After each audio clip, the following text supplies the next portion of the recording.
welcome, good evening, and good morning from my side of the world, and good afternoon wherever else you may be.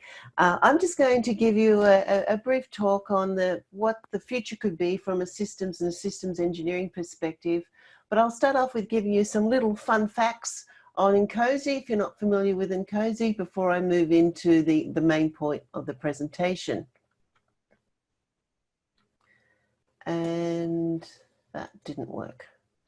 Okie dokie.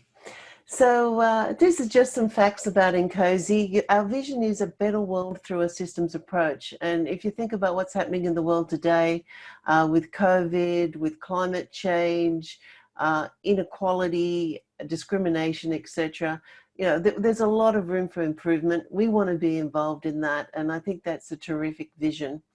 I'll just move your focus across to the right side, is that we have now over 18,000 members worldwide. We just went over the 18,000 about a month or so ago. So that's 18,100, I should say. And we've achieved over 18,000 only about a couple of months ago. We have 65 chapters around the world, of which INCOSE Brazil is one of those chapters. We also have 8 possible new chapters that are starting to form. Across all our members, we have 71 countries represented, and across our chapters, we have chapters in 25 countries. So that's great. So if you haven't worked out my accent, I'm in the Australian chapter of INCOSE. So you can see already we've got quite an international flavor. We have a variety of different types of membership. We have the individual memberships, corporate members, which we call the Corporate Advisory Board. And we have other working groups, partner organizations, and so forth. We also are working with a lot of different organizations, which we call alliances. If nothing else is the world showing us, it's now all about collaboration. So we've been working on different alliances, different technical organizations around the world. We have 5 value streams, and a value stream is a portfolio of related products and services that deliver value to INCOSE's members and its alliances. The first one's education and training portfolio, and you can see that we're offering online courses and tutorials, webinars, and this is a very strong growth area in INCOSE at the moment.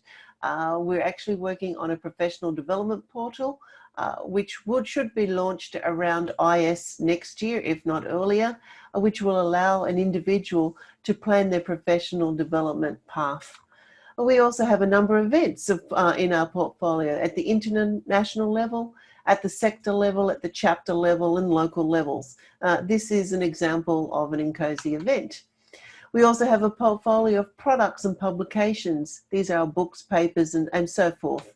And we also have a certification program for different levels of a qualification that is internationally recognized. And of course, another value stream is our membership. We cannot work without having our diverse membership, and we do this through a number of engagements. So there are our 5 value streams.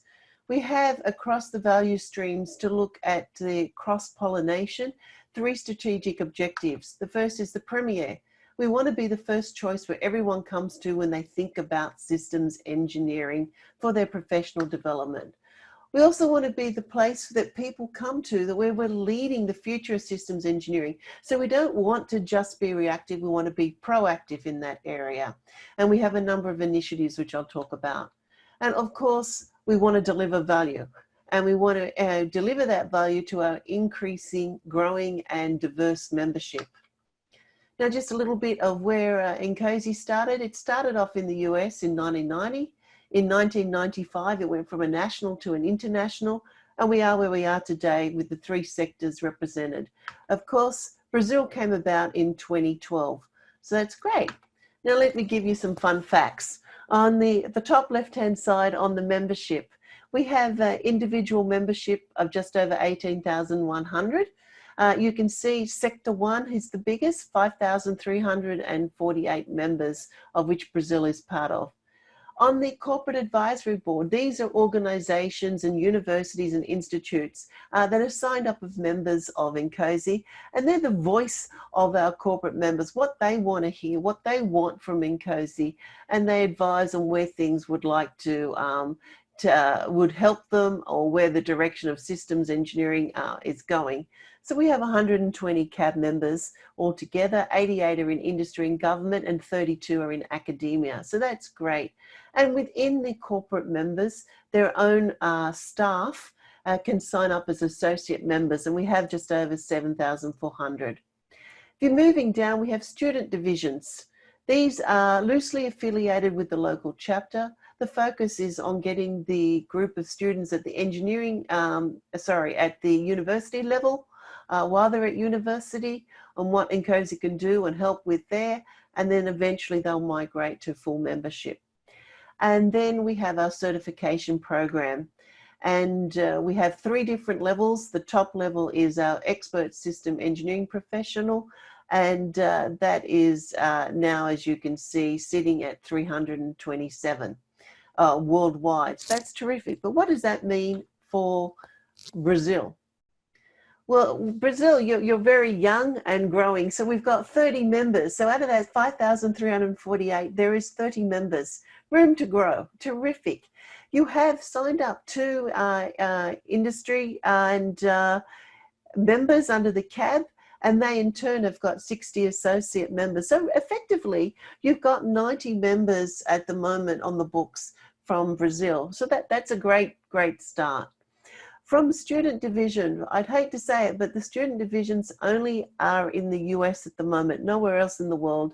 So Brazil, like the rest of the world, there's room for growth and opportunity there. And then from a certification perspective, you've yet to get any at the expert level, and I'm sure you do have the people. It's just a matter of being qualified and recognized. You have 6 at the certified level and 1 at the ACEP level. So a lot more opportunity there. If I look at other opportunities in INCOSE, we have just over 50 working groups, and they're the technical heart of INCOSE, where they look at solving problems, they discuss topics of interest, they create products. And we have very influential standard groups and a model-based systems engineering initiative at the moment. We also offer events, and as I mentioned earlier, we have the International IW and IS, webinars and tutorials, and this year we introduced the community offerings. It's a new set of events, and that is the System Exchange Cafe, which is held every 2 weeks in 3 different time zones, and they pick the topic that they want to discuss, and it's just for an hour and a half. So I'm hoping you're joining those cafes. We also do the webinar showcase, and in addition to helping with events, we've got a toolkit that you can actually help if you're putting on events to follow, to help advertise, register, use the platform and so forth. And we're also looking at new events, and we've introduced the Human System Integration Conference last year. It's run every 2 years, so we one next year. In 1 month's time, on the 4th of November, it'll be advertised tomorrow, is a Systems to Systems Engineering mini event. It will be a 2.5 hour event, of which there's 4 presentations being given. So that'd be great if you could join that. We also have the Technical Leadership Institute, and we came about for this to accelerate the development of systems engineering leaders, not just for INCOSE, but for the profession. It's a 2-year program, and a new cohort is actually come every year, and they generally start at the IS each year. Now, we haven't yet to have any from Brazil, so we'll work on that one. But the program itself is, the cost of that is your time. And it's basically a remote learning exercise with the opportunity for face-to-face at IW and IS if you travel. And then obviously we have the professional development, and I've talked about what we offer there, but the professional development portal, which will be launched next year. There was a beta last year. It's going to be very good. It's actually going to ask a number of questions depending on your answer, give you recommendations of where you would concentrate your efforts to progress your professional path. And it'll point you to conferences, to tutorials, to training providers, and so on. So what does that mean for Brazil? You've got lots and lots of opportunity to be part of that. That's all I wanted to talk about from INCOSE perspective. I'd like to talk about where we're going in the future.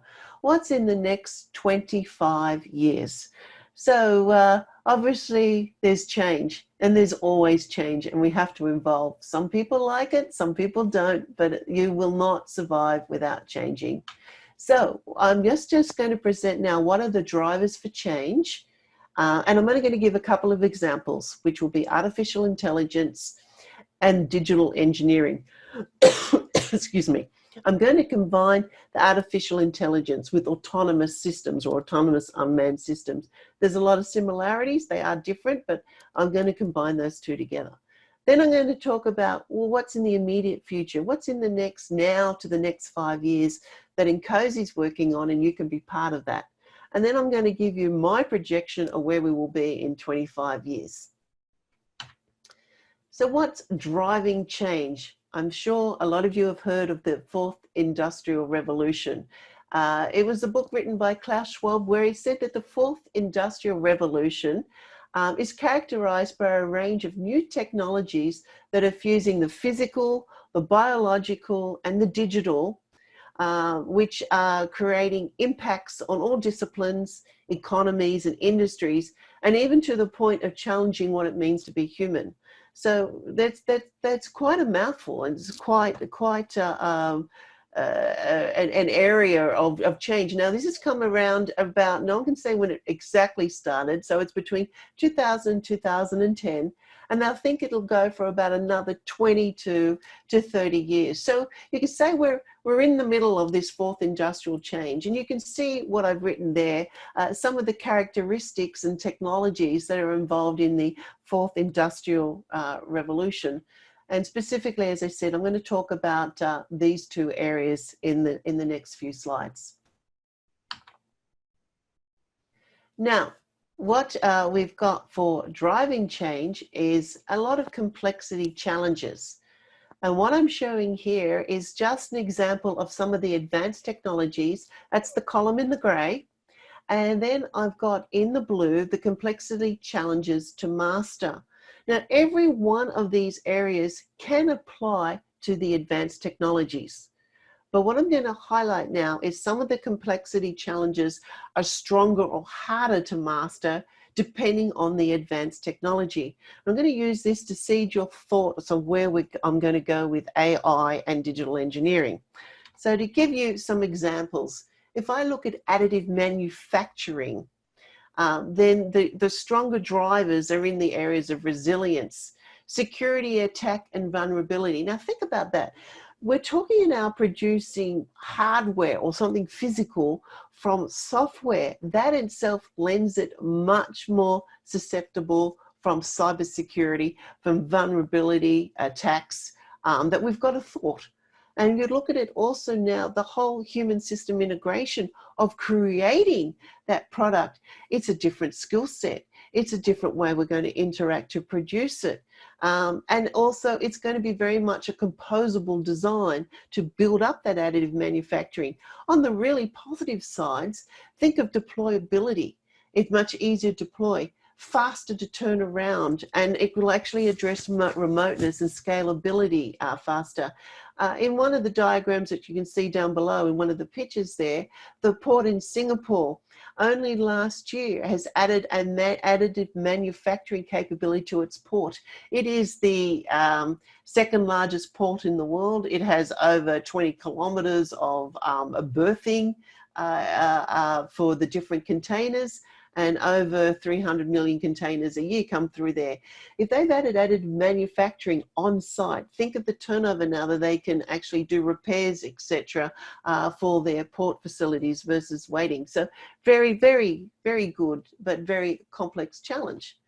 Look at drones. Everybody, wow, think of drones. You've got your neighborhood kids flying around and you worry about privacy. You've got drones in defense, in remote capability from a airborne early warning capability versus to actually a tactical weapon. So there's all sorts of things to do with drones, but they again have their own vulnerabilities. Privacy is a big detail. Control is a big problem. Safety, but the other one that people are not thinking about is that particularly in Australia, and I'm sure Brazil will be the same from the size of its country, is that we use a lot of drones now in agriculture, in mining out in the middle of nowhere, and in our transport lines on railways to check the quality of the tracks. So the drones themselves are gathering a lot of data. And this has actually caused another set of talents required, where you've got so much data, the processing that they've done before, it cannot handle it. An example would be if you've all heard of the Great Barrier Reef. Well, we're using drones now to monitor the bleaching of the coral. And where in one survey before drones, they'd get about 40 touch points. Now with the same survey using drones, they have over 4,000 touch points. They have over 1,000 gigabytes of data every time they send the drones out. And with the cameras on it, spectral cameras and digital cameras. And that's caused a problem, their own computing power, their own skill set. They had to work with it. So the complex challenge, and they didn't realize, was bigger than what they thought. So that just keep those sorts of things in mind.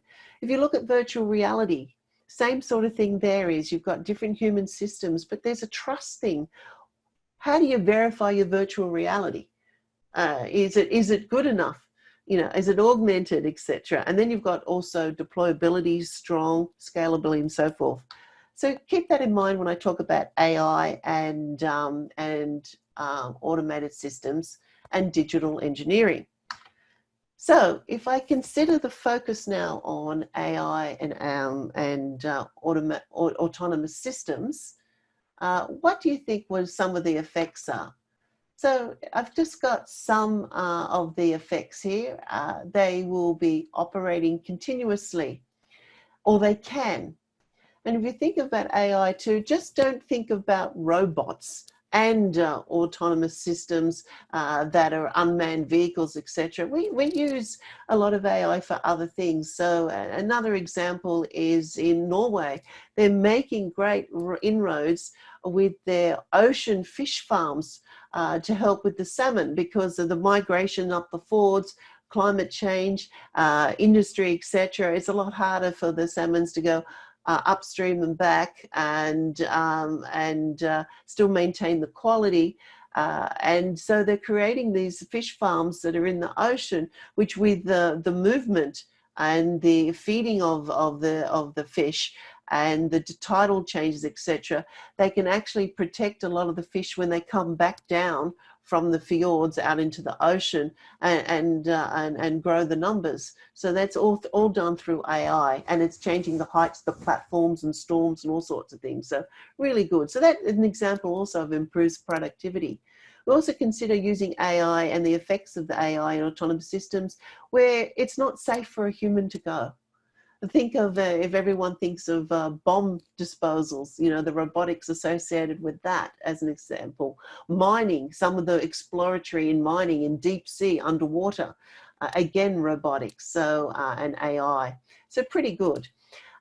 Increased information sharing, we have a lot more data, more volume of data. So we're going to look at different analytical techniques and visuals.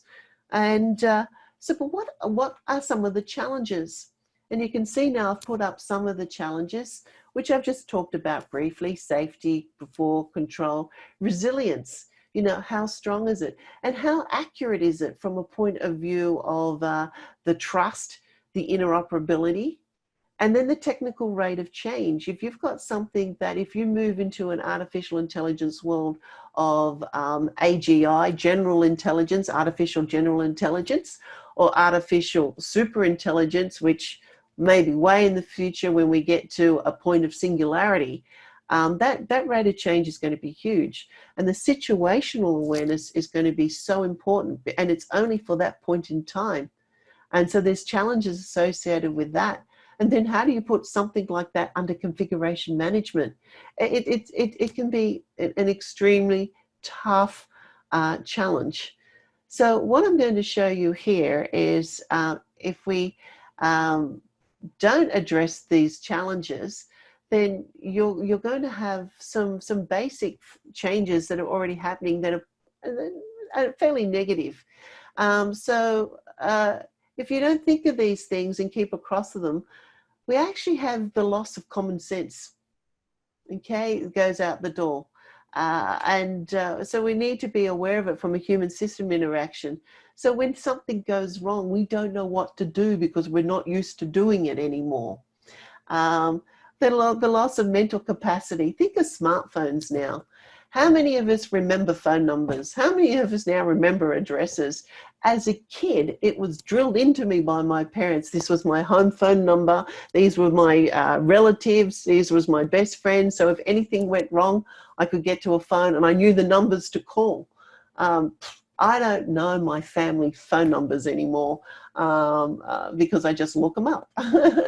So, you know, we've got to worry about that. So there's unintended consequences. There's also unintended consequences with the data that's collected. And we have to be very cautious of that. Misrepresentation, misuse, and so on. Or the fact that the data may reveal a lot of things and we need to be able to join the dots. So our analytical skills have got to evolve. So here is some just guidance for consideration.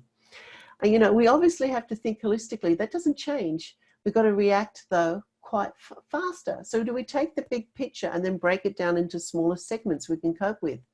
We've got to create, protect the data, and I'll lead that leading into the digital engineering because data is key. We've got to focus on that situational awareness, especially with AI. It's making decisions, whether it's augmented or not, it's making decisions on what's happening at that point in time. Could be based on sound algorithms, and then later on, through machine learning, it's another story.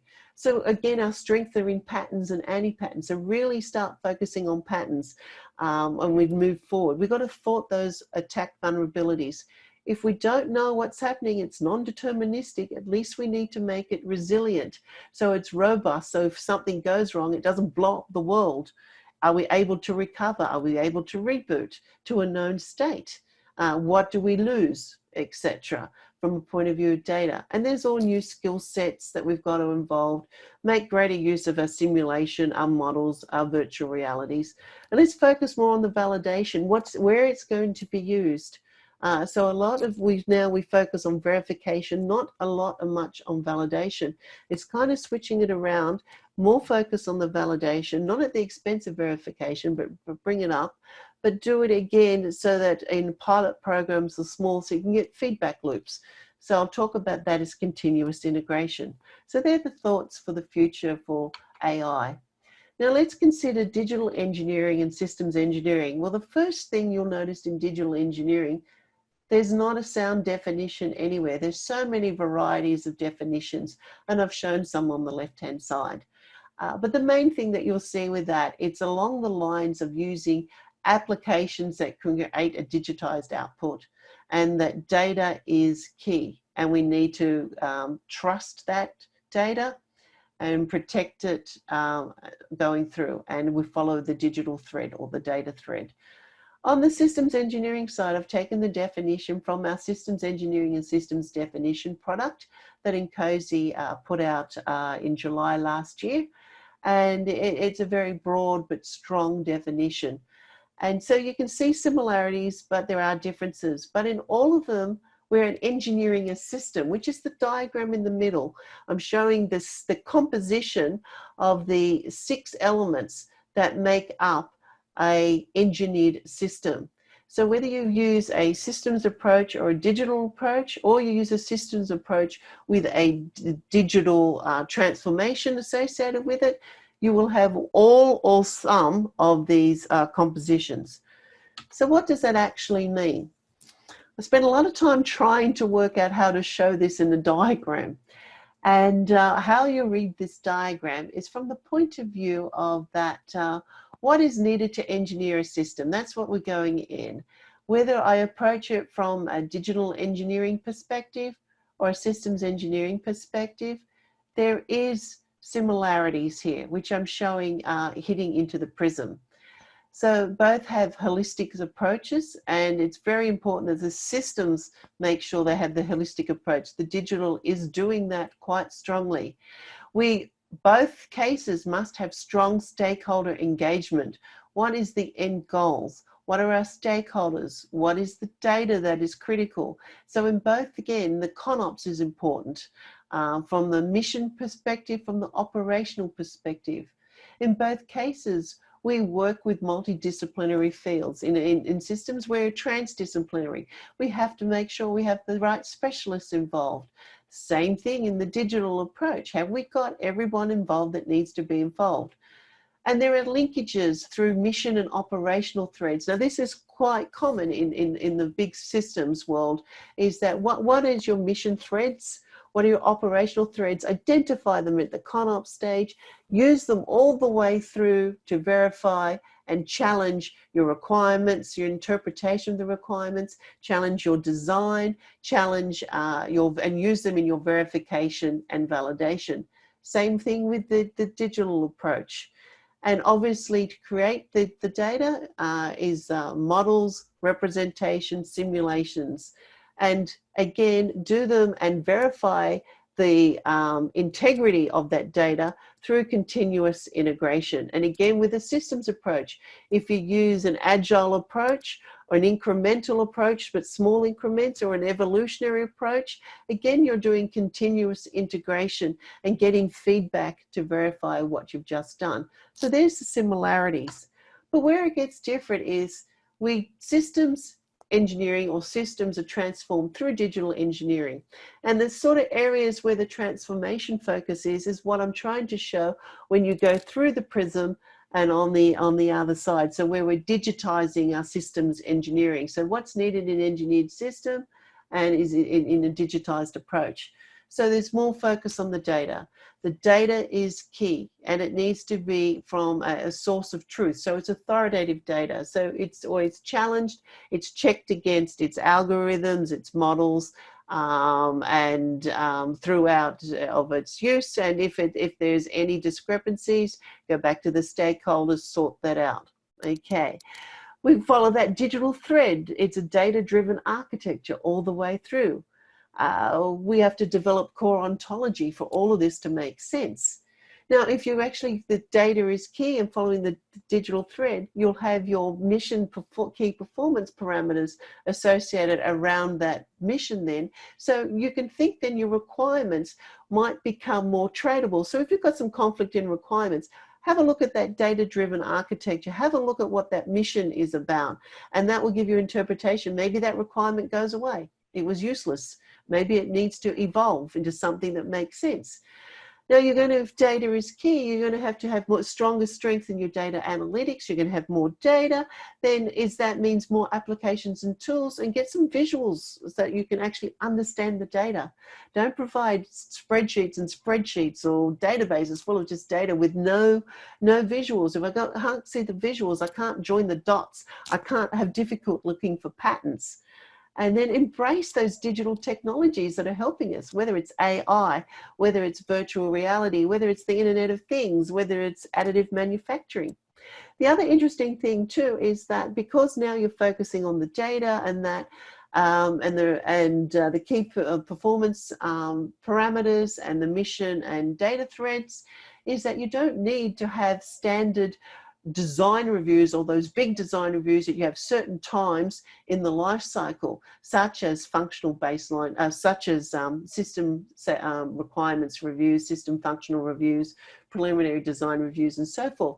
Take it on that it's more events driven. So when a particular activity or have achieved it, you have a design review around that. It's very similar in some cases if you use an agile approach. Now, also perform your system verification and validation via your digital environment, your digital engineering environment, before you get into the physical environment. So do it early and do it often, which leads to continuous integration. So just put those thoughts in there as the where we're going in the future, just 2 areas that we really need to expand on and work with. My next part that I said, I was going to say, well, what does that mean in the next 3 to 5 years? What's INCOSE working on? Well, you can see that we've actually had an SE Vision 2025. And with that vision, it was written a few years ago. We're working on that right now to create a 2035 vision. And our intent is every 5 years to update this. We've also got a working group on, or an initiative on, the future of systems engineering, which INCOSE is only one member. There are other organizations, and you can see that across the bar in the middle. But the main thing is we're looking to evolve the practice and instruction and perception of systems engineering. The areas that they're focusing on is in the PRISM spectrum on the left-hand side at this stage. And we do continuous horizon scanning to look to see where is it going for the future. Now, how do we relay that in to it? On this diagram is a representation of most of the working groups in INCOSE. And where there's a green tick is areas that we're already working on from a future engagement. What's happening in the future in these areas that we need to be aware of, that we can influence or be part of or drive or inherit. And where you see 2021, these are the new working groups that are coming on board. They're not new, sorry, to INCOSE, but these are new to the FUSE program of looking at it from a more future perspective. Other transformation activities are in our digital side. We've got a digital engineering working group. We're looking at our model-based systems engineering approach. We're working closer with systems modeling and simulation, and we're looking into patterns. Same with our systems of systems engineering group. This is bigger because the world is getting smaller. Everything is more connected, so there's a lot more opportunity for systems of systems. We've actually produced a couple of products in the last 2 years, and we're doing research and working on standards in that area. And these are some of the new products that have come through INCOSE just in the last few months. The automotive domain has taken Vision 2025 and created one for themselves. We've got continuous iterative development, measurement and framework, and you can read the rest of the list. The newest one is the Systems Engineering Tools Database, and it was worked with PPI and INCOSE, so it was a team effort on that one, and that was just launched in the last couple of weeks, I believe. And we're also looking at improving our webinar series and making them more accessible for around the world and for non-English speakers. So where can Brazil get involved? Okay, obviously at the chapter level, obviously at the working groups level. We also have a number of volunteer positions. We have a volunteer opportunity board on our website. At our events, which are holding ones now, and in training and education, you could be providers of some of the material that will go in the professional development portal, as well as users of the professional development portal. We're also kicking off again the initiative around grand challenges. Remember our vision, a better world through a systems approach. So that's really key, and if you're interested in that, more information will be forthcoming. We have our magazines and news articles, and I'm hoping that you'll have a great news article in the Q4 letter all about this conference, and share it with the rest of INCOSE in the world. Please join us at the System Exchange Cafes every 2 weeks if you can, and that'll be great. There's the certification that you can participate in to get your formal internationally recognized qualification.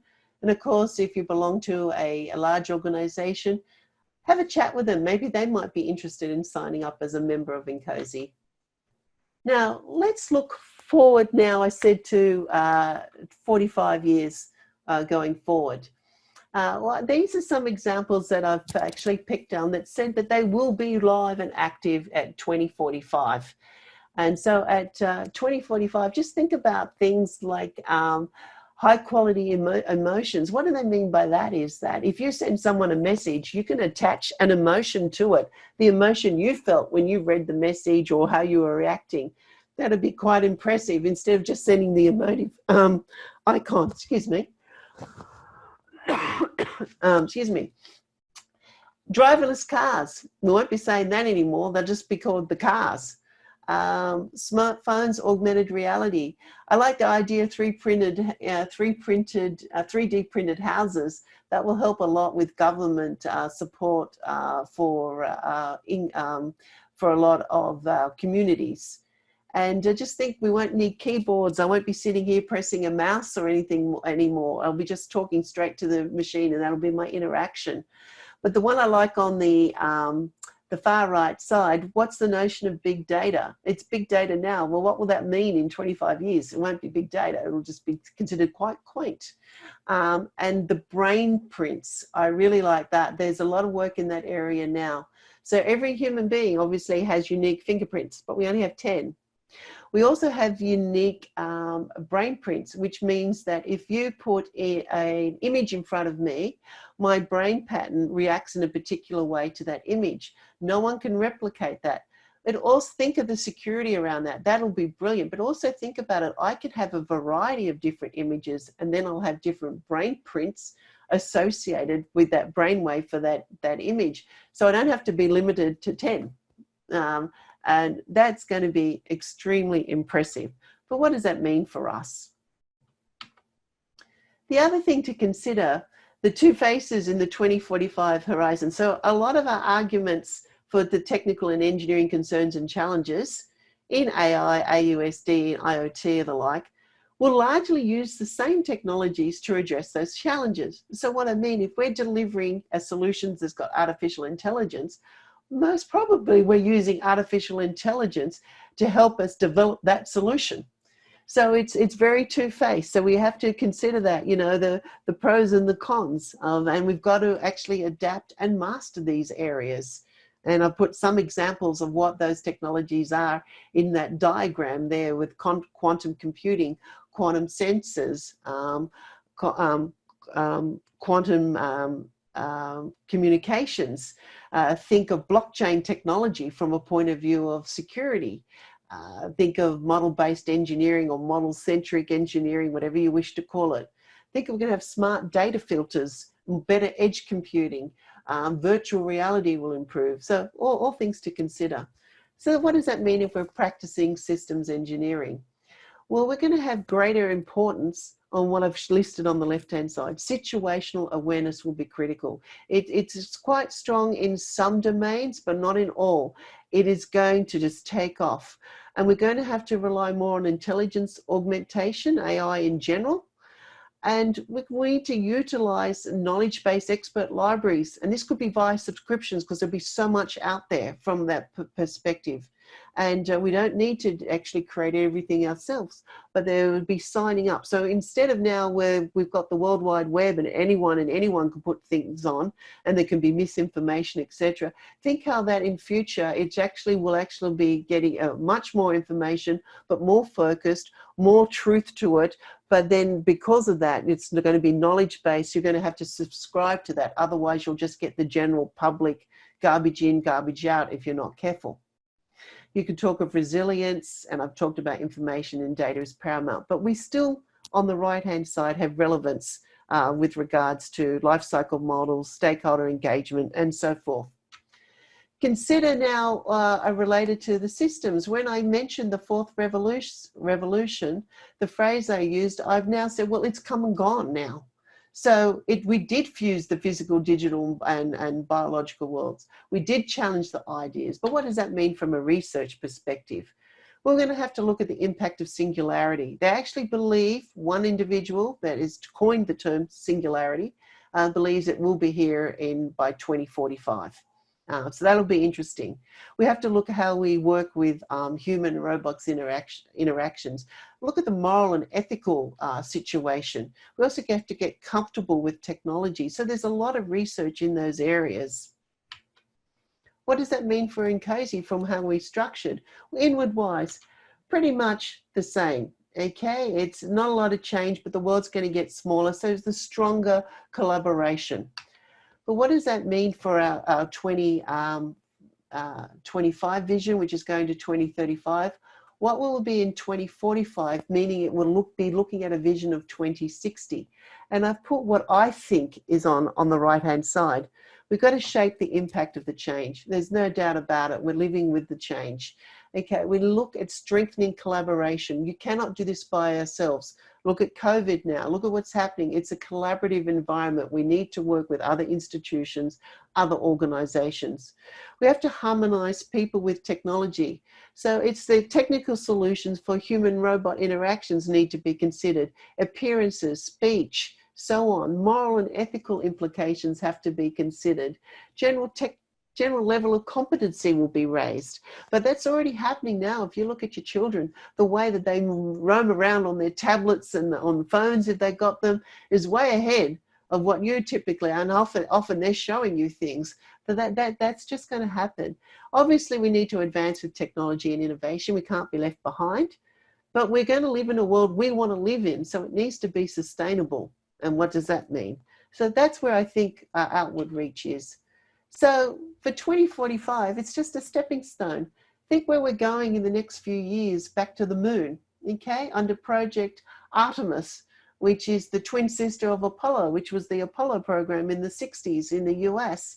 First of all, in this century now, it's a commercial space industry, wasn't in the last century. So there's always stepping stones there. You think of NASA has said in 2024 there will be a human will return back to the moon. China has said that within the next, their National Space Agency, they're saying within the next 10 years, they want to have an inhabited research station near the moon's south pole. Russia has said by 2034 they want a presence also on the moon. So, you know, a lot of competition there, a lot of strength. And the naval system, the naval fleets around the world might start looking at how they will be supporting space. Because if you go back a few centuries, what colonized and explored the world? It was the Navy. It wasn't just there for protection and war situations. So look out, here we come. So what does that mean for INCOSE? Hey, we could have a fourth sector. Wouldn't that be interesting? Little Sector 4 moon base, maybe a new logo with the moon in the corner. But we don't want to miss this, and we want to get on board. So on that note, I'll just end with the last slide. Just to say, for now though, let's hear more of this and where we go and what we can be part of. We have an international workshop in January in 2021. It is now going to be a fully virtual event. It was going to be in Seville, Spain for the first time out of the US, but the COVID impact doesn't allow that.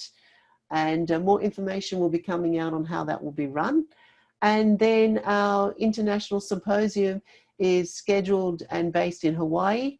At this stage, it's a hybrid event, both physical and remote participation. So mark those on your calendars, and let's hope that you can participate and join us at each of those events. On that note, that's all I'd like to present today. Thank you very much.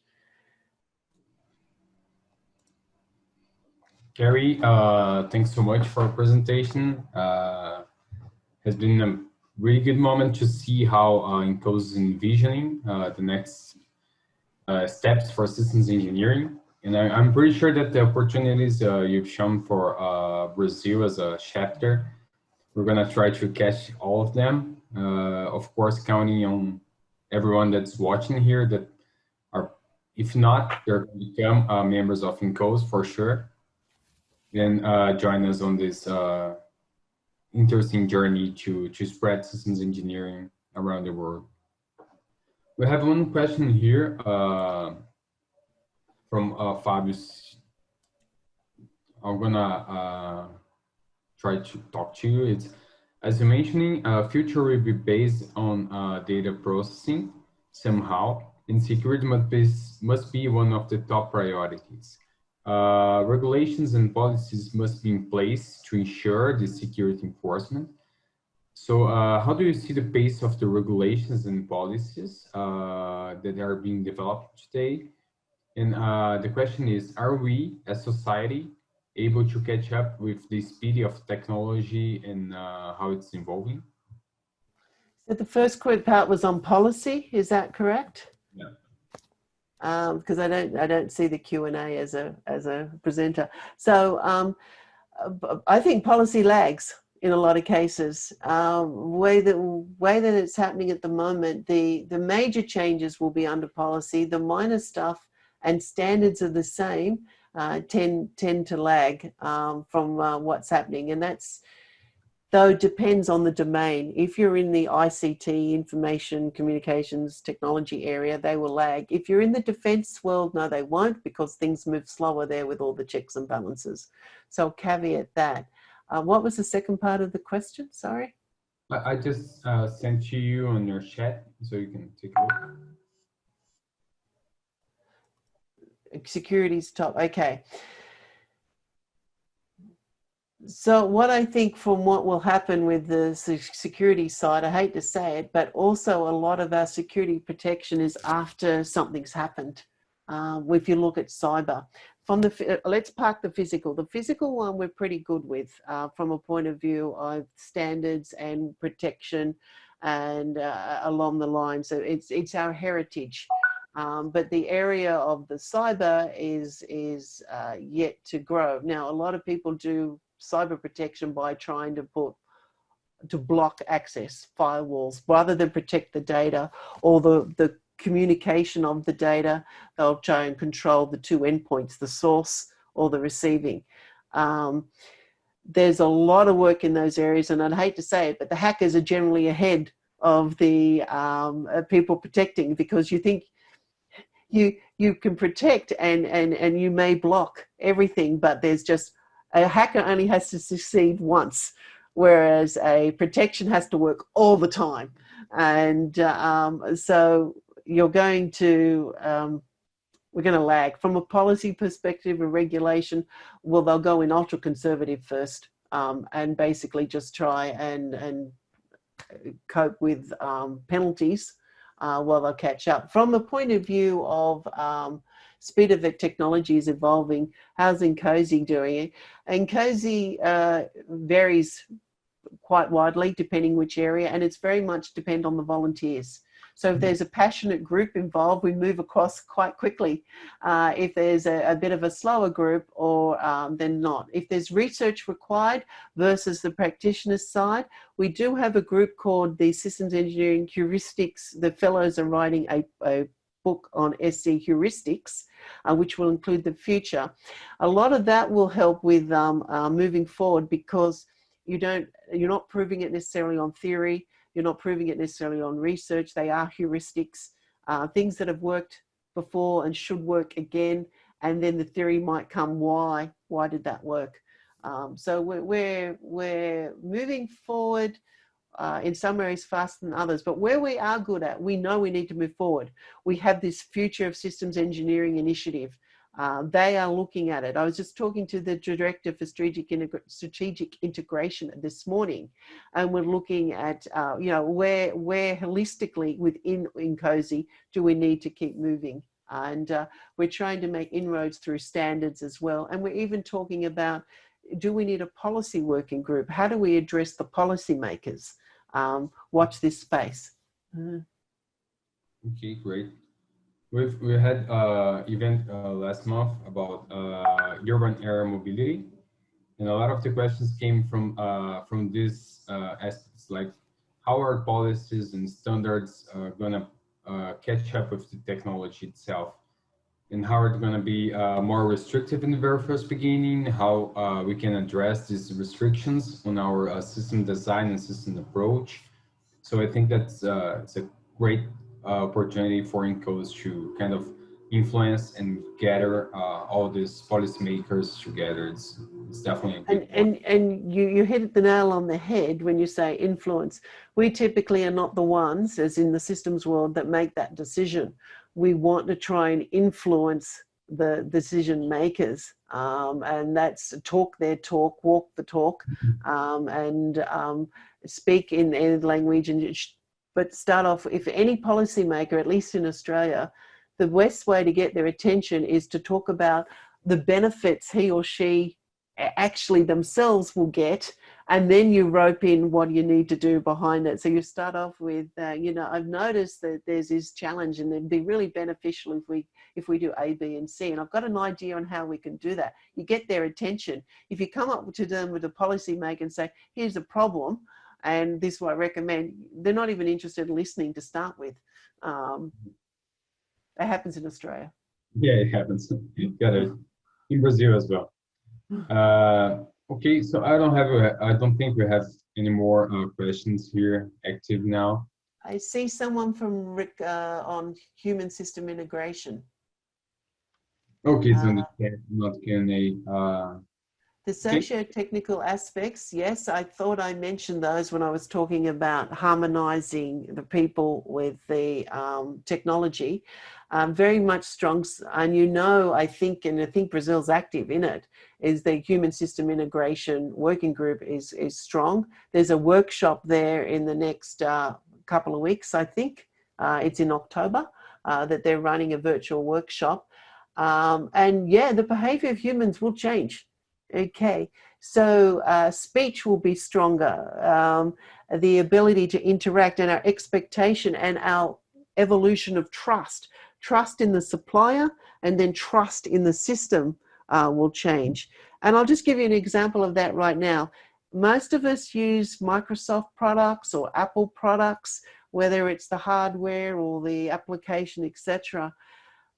They're already trusted suppliers. Now, when they screw up and things don't work, we get upset, but do we stop going back to them?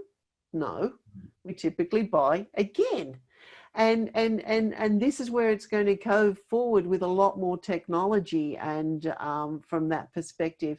And that also then means that the supplier, it's very important that they perform and perform well, because everybody's a critic, not just the immediate user. If they're doing anything that can be published on a web or a paper, then it's quite important. So the human system integration part is going to be extremely important, but the human involvement, the human interface will change.